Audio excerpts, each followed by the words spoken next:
Hi, my name is Isabella Navarra. This is my creative critical reflection for my ACE Media Studies class, producing the film Gone Away. During the filming and editing process, there have been many difficulties and I have learned a lot.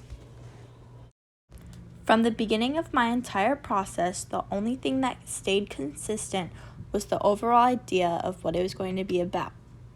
I knew I wanted to have some sort of correlation with someone close to the main character moving away to college. I originally got this idea from my current position in life. My older cousin Chelsea recently moved away to college, and it was extremely hard not to see her as much as I used to. Instead of making the film about the main character and her cousin, I decided to make it of her and her sister in hopes the audience can relate to it more. As soon as I thought of the idea, I instantly thought of the movie Toy Story because it is based off of toys and the owner moves away from them to go to college.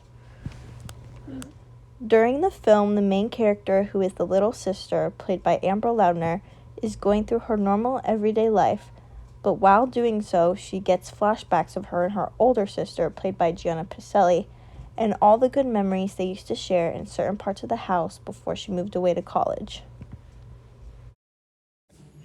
Some of the common conventions I use to help my film get its message across are lighting and costuming.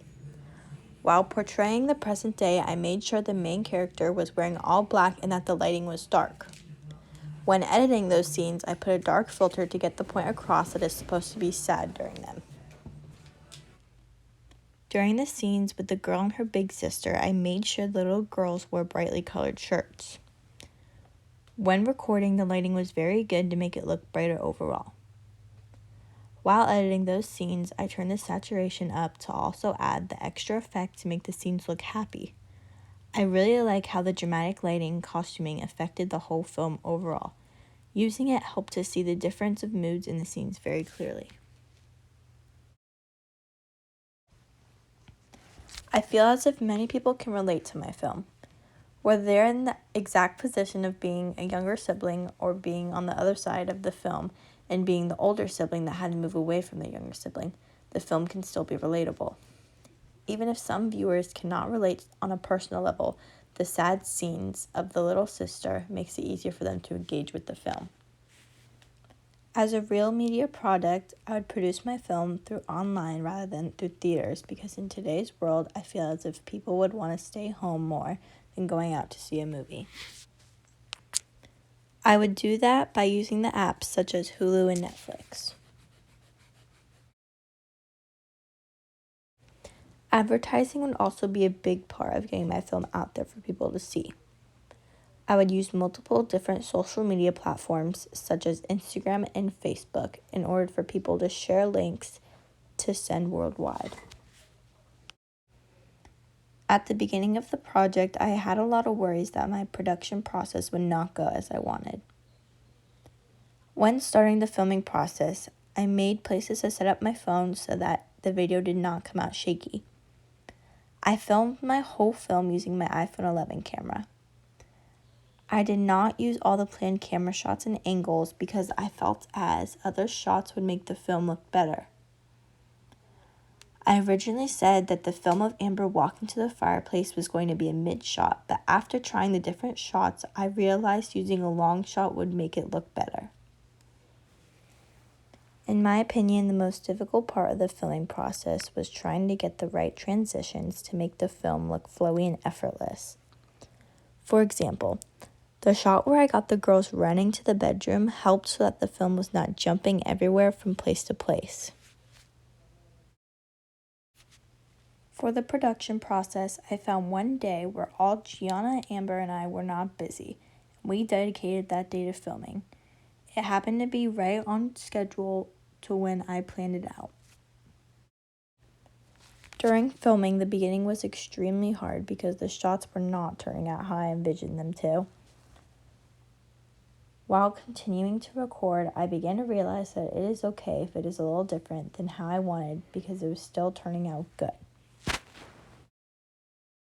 I ended up learning to not stress the unimportant things during the filming process. Okay. Just like pass it to me. Some challenges I faced was trying to portray the age gap between the current present day and the flashbacks she was getting. I ended up using bright colors to show that they are younger in age. Other challenges I faced during the editing process included trying to fit my film in under 2 minutes. I had to cut many different scenes in order to not exceed the time limit. The editing process, other than that, was surprisingly easy using the app iMovie. Putting all my clips together was quite simple, and putting in the background music was easy. Towards the end of the film, for the first time, you hear the girls talk. Love you, Amber. See you soon, sissy. This, along with the other random sounds throughout the film, were difficult.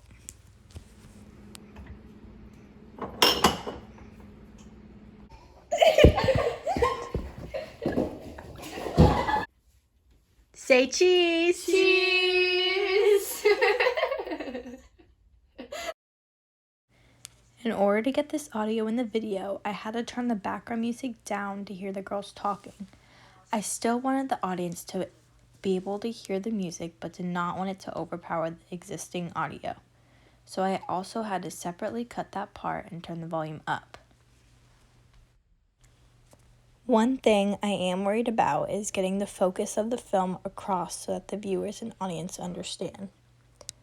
I showed my final draft to multiple people once finished, and 2 out of 5 people did not understand the film and thought it was about the death of a sister. I did suspect that to happen before starting the filming process, so I made sure that during that last flashback scene, the older sister Gianna was wearing a USF college shirt in hopes that the viewers will see it and realize that it was about the older sister leaving to go to college. Love you, Amber. See you soon, sissy. Using all the blog posts really helped me because they acted as a guide and planning sheets. The storyboards in particular helped me the most. It helped me plan out each individual shot and what was going to happen. Although I added a few extra shots while filming, the overall idea of how the story was going to line up was seen through the storyboards. Overall, I am very happy with how my movie turned out and very pleased that I got to learn many new things while making it.